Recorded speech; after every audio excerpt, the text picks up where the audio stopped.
It came out to be 102. Getting 99 marks in IIT. Clear IIT with 109 marks. 107 marks in IIT exam 2021. I scored 98 in IIT 2021. Marks तो 84 आए हैं. I'm expecting to score around 86 marks. I am getting 88. 8. Anyone wants to ask 8? We are really saving a lot of time by not asking. Oh, yes, sir. Oh, yeah, you want to My ask doubt was question number 8. Okay, so tell me, when you read this question, MO diagram of allylic ion is given here, then the correct statement is this. And then you read the options. Bonding orbital, most electron density is on central carbon. Non-bonding, most is on end carbon. Electrons highest energy with highest energy are found in central. Electrons with highest energy are found in home. So what is the problem? Actually, I didn't get the solution or even the question, how to approach this. And even the options were confusing for me. Yes, so first of all, Like figure से कैसे infer करना है वो मुझे नहीं आ रहा था समझ. क्या नहीं आ रहा था? Figures से हमें कैसे infer करना है options को. I was not able to understand that. Correct. I was thinking many of you should ask this question. It's not just me how did not get this. I know. Okay, Abhiram has said to ask option B. You know, so when you ask a question, the correct way of asking is how to do it. Like, it's not just I did not get this, so tell me what is the answer. But the correct way, as Neha asked, is I was not able to get how to infer data from figure and then relate to the option and do it. That is actually a very good question. So you read the question, you saw, oh, it looks really big. There are 4 options, and the question is incorrect statement. That means you need to read each and every option and then find out which one is incorrect. So you read the question, diagram allylic ion is given here, incorrect statement is. So you saw that there is a reaction of allylic. This is kind of Mg is attacking bromine. There is this elimination, and this allylic ion is being formed here. Then what is given? Increasing energy of orbitals, high molecular orbitals. But all this you see, but actually I'm just, if I was at your position, how I would do is, I'll read the question, MO orbital of this is given. Okay, this diagram is given. First I'll read the option because maybe these diagrams are needed or not, who knows. First I'll read the option. So after that I will see the diagram, so that after I know what I should look for, right? Because diagram has so many things. Diagram has these MO diagrams, it has this thing, this kind of a graph. It has a lot of things to look for. So first, in these kind of questions, any of the diagram question, we should look for is option. So read the option.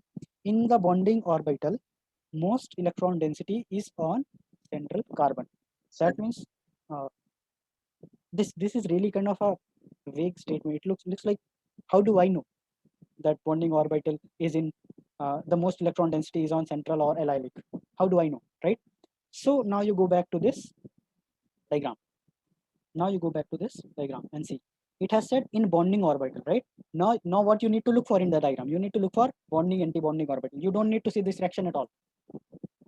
Actually, after the end of the question, what you will find is this reaction was not needed at all. It was just given to just the diagrams are not required. Yeah. It was just given to scare you, give more information, and confuse you and consume your time. That you will realize after you're done. So you read first statement. Okay, I need to look for MOT.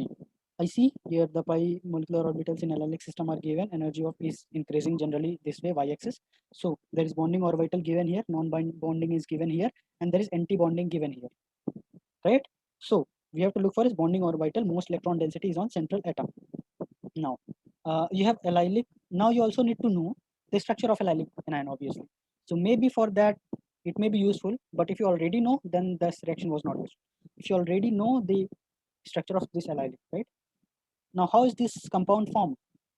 This lone pair, obviously, whenever there is this lone pair, is it in bonding, anti-bonding, or non-bonding? What do you guys think? Lone pair of electrons is in which kind of orbital? Non-bonding. Yeah. Now, what do you think? Lone pair of electrons. Non-bonding. Why? Sure. Why? Can you think of any reason why it should be on non-bonding? Why it cannot go to anti-bonding? No. Actually, I don't know. Okay. So did you guys Antibonding seems. Yeah, I think the antibonding molecular orbital has even more energy. that is one logic.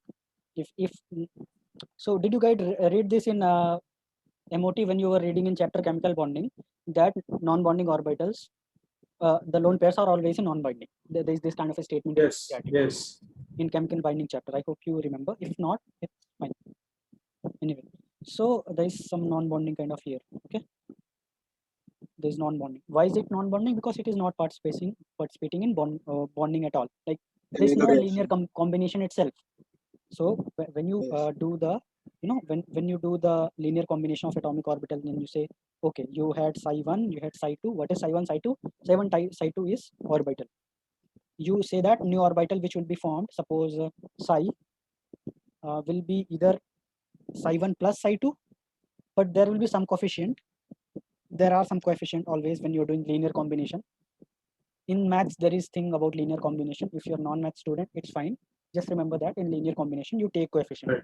Because if by linear combination, you're basically saying that this molecular orbital depends on this and this. Obviously, if molecular orbital is being formed by psi1 and psi2, it should depend on psi1 and psi2, right?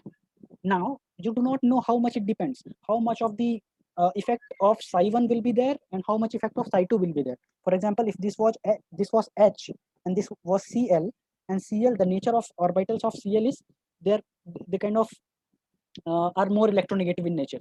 So orbitals of Cl, actually there is nothing called electronegativity of orbital, but in Cl basically they are closer to nucleus because Cl is more electronegative, so electrons are pulled towards nucleus. So you want to know the orbital which you're forming. Actually, right now I'm explaining you molecular orbital theory. I'm not doing anything with the question. So when you're forming a molecular orbital, you need to say, okay, 2 times of hydrogen nature will be there and 4 times of chlorine nature will be there. That is why you say there is C1 times psi1 nature of this atomic orbital and C2 times, C1, C2 are some numbers, real or imaginary. And psi2 times chlorine ka nature hoga is molecular orbital में, right? Did you guys understand this? All I have said right now is about linear combination. That's all I explained, right? So why is this non-bonding? Why is this lone pair in non-bonding? Because again, for example, in this oxygen and that carbon example, I just suppose this aldehyde. So this oxygen, there is a bonding orbital here, pi, where this thing S or P, one of them are forming this bonding molecular orbital, which will be something like this, right? S for S, and then there is okay, let me explain better. I'm kind of confusing. Sorry. So you had one orbital here, you have one here. Yeah, Biran. Okay, so you're finding things like this, but when you're forming a bonding orbital, because of this decrease in energy and by energy conservation and certain mathematics, you always get anti-bonding orbital. And if there is one electron here, one here, so you both the electron come here, but this remains vacant. But what happens with non-bonding is that you do not even take the coefficient of non-bonding. So when you have written the linear combination C1 psi1 plus C2 psi2 or plus minus C2 psi2, you either get if you have plus, you get, what do you get? Bonding orbital. And if you have C1 this minus C2 and this, you have destructive interference, you get anti-bonding orbital, right? But did you guys read how do we get non-bonding? Neha, tell me, if this plus is giving bonding, if this minus is giving anti-bonding, then who is giving non-bonding? Sir, honestly speaking, I'm a NEET aspirant and we are only taught how to write the MOT of fluorine, nitrogen and oxygen and nothing else. Like seriously, we're not taught these all things.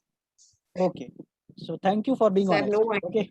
Okay, so no need to say you are understanding when you are not understanding.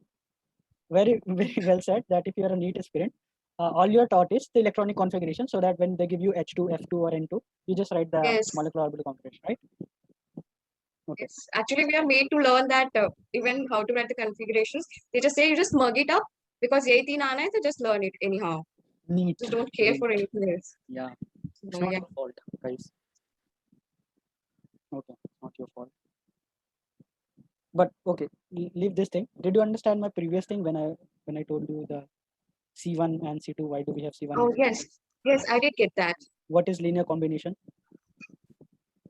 Yes. Actually, I had read about this on Google.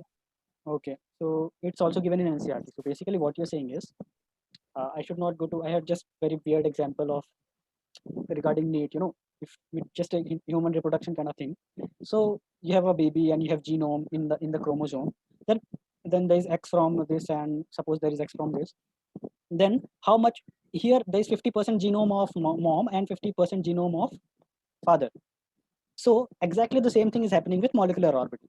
But in molecular orbital, you don't know if this was H and this was Cl, and you are making like you're getting a kid of atomic orbitals of H and Cl, and you're getting this molecular orbital. You do not know that 50% of chromosome will come or 25% will come. That is why you say some C1 times of Psi1 and some C2 types of Psi2. So I hope other NEET aspirants got it. This Oh, was kind of yes. really That was a more clear explanation. okay. This was more clear. Okay. So if you tell me honestly that you NEET aspirant and you're not getting things, I can try to explain in a better way. Else I'm just diluted. I'm kind of in an illusion that you guys are understanding whatever I'm just barking here. Whatever. So if you understood that, then there are two ways, right? So you got it. There are two ways. You have C1 Psi1, you have C2 Psi2, but either you can add them or you can subtract them. If you add them, you get bonding orbital. You subtract them, you get anti-bonding orbital. Where do you get non-bonding orbital? Non-bonding. Because non-bonding do not even come in linear combination. That is why you do not get non-bonding. That means if you have a non-bonding, there is a lone pair of oxygen here, and there is lone pair of oxygen here, and you are mixing 2 oxygen to get MOT of O2, then whatever one is participating, you will get one bonding here and one anti-bonding here. But the lone pair electrons will not even participate in linear combination. In other ways, you can say that you can actually write as C3 and something, C3 and Psi3 something, but the C3 is 0. So as a result, again, I don't know They if do you not participate. yeah, exactly. So as a result, ultimately, you're getting bonding, anti-bonding there because there is linear combination. But for non-bonding, there is not even linear combination. That is why. What?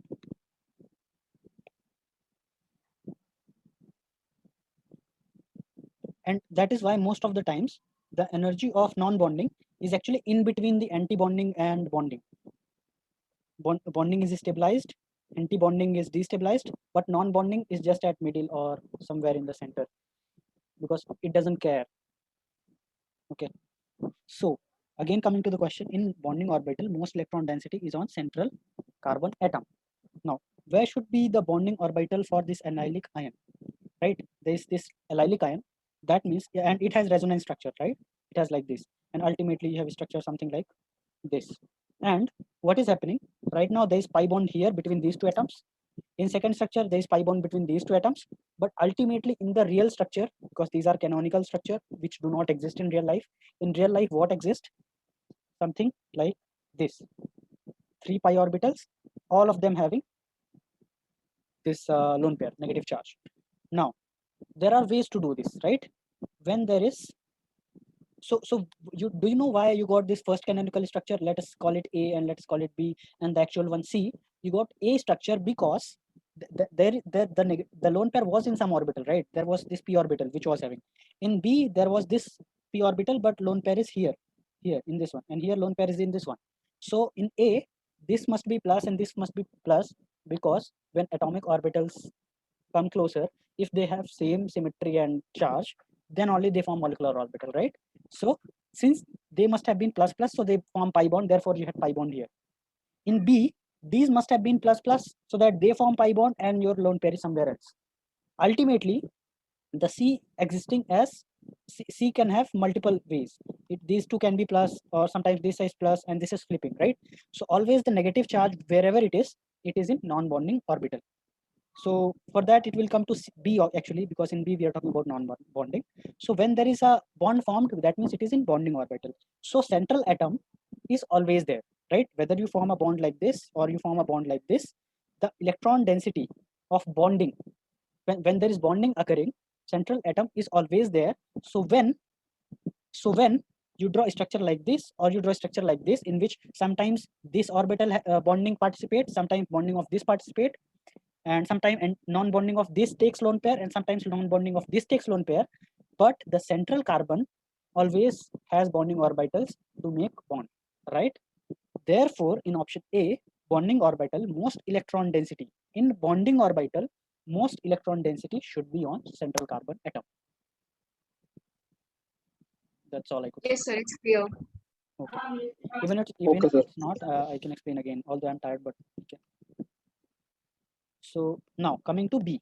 So again, in B, I hope by this explanation it must have been clear by now. There is electron density only on end carbons.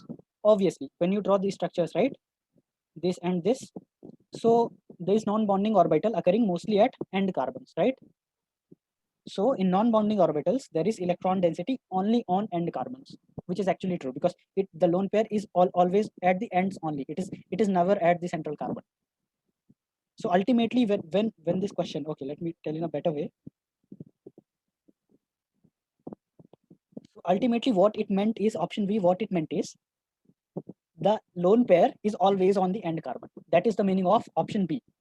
When it is saying that in non-bonding orbital there is electron density, that means it is talking about lone pair, right? Which is only in end carbons. So that is actually the meaning of this, which is very clear from the structure, I hope. Okay, sir. Right? Yes, sir. Yeah. So Understood. yeah, Abhiram. So ultimately, that is the meaning of it. In C option, the highest electron, the electrons highest in energy, if you relate it with MOT, where should it be? Should it be in HOMO or LUMO? First of all, you have electrons. That means it should be occupied, not unoccupied. So it should be in HOMO, highest occupied molecule. HOMO. So we are talking about HOMO, but just it should come to brain while reading this. The electrons highest in energy are found on central carbons. Is that true? Because in option A, just now you found that the most electron density on central carbon is due to bonding. And when there is non-bonding, anti-bonding, and bonding, actually in central carbon, there is always this bonding only.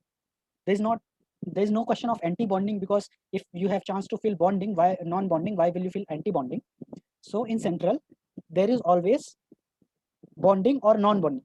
Non-bonding, even non-bonding is not there because lone pair is never there.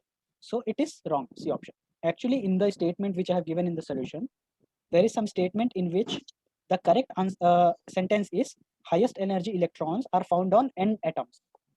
So in the book, what it was written is, even in the solution which you see the yellow box here in the solution. Yes, sir. So the last statement, you see highest electrons, highest in energy, and so most reactive, obviously highest in energy, most reactive, are found on end carbon. I just changed that statement and made it central carbon. So therefore C was wrong. And D option, electrons highest in energy are found in HOMO, which is true. That is why it is called highest occupied molecular orbital. I hope with this question, your chemical binding is also clear. If not, ask me again. Understood, sir. Okay. So most of you, when you ask for materials, these sessions are equivalent to that. And in material, you cannot ask question to the book, but you can ask question to me while explaining MOT.